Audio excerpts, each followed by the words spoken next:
Ndagushuje cyane mu izina ry'umwami wacu Yesu Kristo. Urasuhuzwa na misiyoneri Kiza Benjamin nk'uko bisanzwe. Nimba warakoze subscribe kuri channel yacu, Imana iguha umugisha. Nimba utarayikora ushobora kuyikora ubu ngubu. Nk'uko rero bisanzwe muri iyi minsi turi kugenda tubabwira ibitangaza Yesu yakoze mu bwana bwe, kugira ngo tumenye ko Yesu yari umwami no mu bwana bwe, yari afite ubutware no mu bwana bwe. Icyakora ko Abisirayeli batanditse ibitangaza byo mu bwana kuko atari yakageze igihe cyo kuvuga mu Bisiraheli imyaka 30. Reka rero dutangirane nanone n'inkuru itangaje. Yesu ajya ku ishuri ku munsi wa mbere. Yesu akandagira mu ishuri ku munsi wa mbere. Hanyuma dukomeze ku nkuru ya Yesu hagati y'abanyabwenge i Yerusalemu n'ibibazo bamubazaga. Hanyuma dukomereze aho ngaho. Imana ibaha umugisha kandi murakoze gukomeza kudukurikirana. Yesu ku ishuri ku munsi wa mbere. I Yerusalemu hari umugabo witwaga Zakayo, yari afite ishuri. Nuko abwira Yosefu ati, Yosefu, kuki utohereza Yesu ku ishuri kugira ngo yige inyuguti? Nuko Yosefu arabyemera, anabibwira Mariya. Maze umunsi wa mbere Zakayo umwigisha yandika inyuguti za alufabe zose, amusaba kuvuga arefu. Yesu amaze kuyivuga, umwigisha amusaba gusubiramo beti. Arefu ni inyuguti ibanza y'Igiheburayo, beti ni inyuguti ya kabiri muri alufabe y'Igiheburayo. Yesu aramubwira ati, manza unsobanurire ibijyanye na arefu byose mbone gusubiramo beti. Maze Zakayo akomeje kumuhata, bituma Yesu amusobanurira inyuguti zose uhereye kuri izo zombi, amubwira uko zikurikirana, amubwira izihekana, amubwira uburyo zose zandikwa, amubwira n'ibindi byinshi umwigisha ubwe atigeze amenya cyangwa ngo agire igitabo bisomamo.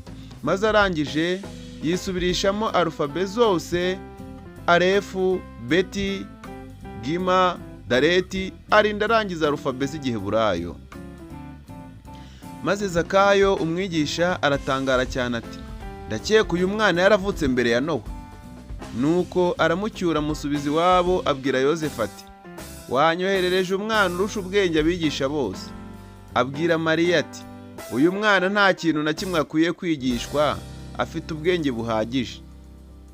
Bamushyira ahandi biba gutyo, bamushyira ahandi bigenda gutyo, bahera ko baramwihorera. I Yerusalemu hagati mu banyabwenge.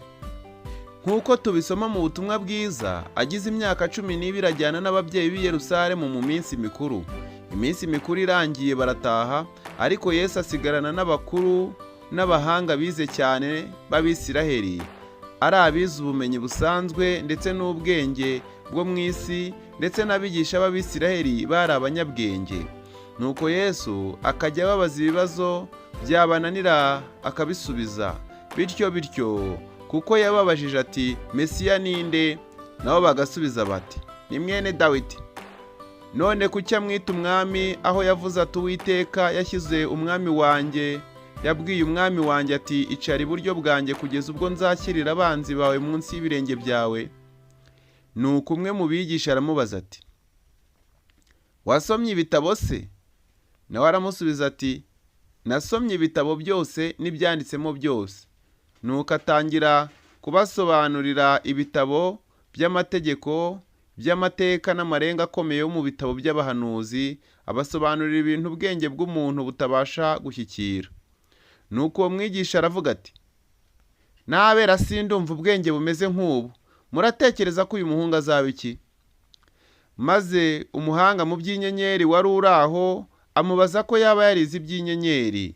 Nuko Yesu amubwira umubare w'imibumbe iba mu kirere, imivuduko ya buri mubumbe, uburyo biboneka mu bihe runaka, ubunini bwabyo, ndetse n'ibindi ubwenge bw'umuntu butabasha gushyikira. Kandi hariho n'umunyabwenge w'umufilozofi wari warize fiziki na filozofiya. Amubaza niba yarize fiziki, nuko amusobanurira fiziki na metafiziki, kandi ageza aho ubwenge bw'umuntu butagera. abasobanurira ibice bigize umuntu, umumaro wabyo, umubare wa buri tugingo duto twose, amagufwa, imitsi, imijyana, imigarura, utwumba tw'ubwonko n'ibindi. Abasobanurira uko ubugingo bukorera mu mubiri, abasobanurira uko umuntu arakara n'uko yishima n'uko agira ibyo yifuza, abasobanurira n'ibindi byinshi abana b'abantu batapfa gushyikira kuko yabibabwije ubwenge. Nuko uwo mufilozofi arahaguruka aramuramya aravuga ati, mwami Yesu, uhereye none nanjye nzaba umwigishwa n'umugaragu wawe.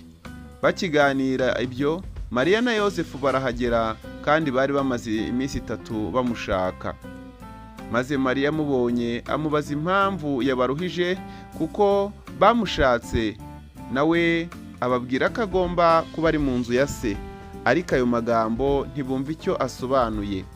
Abanyabwenge babaza Mariya ko uwo ari umwana wabo, maze bamenye ko ari we baravuga bati, urahirwa Mariya, wowe wabyaye uyu mwana.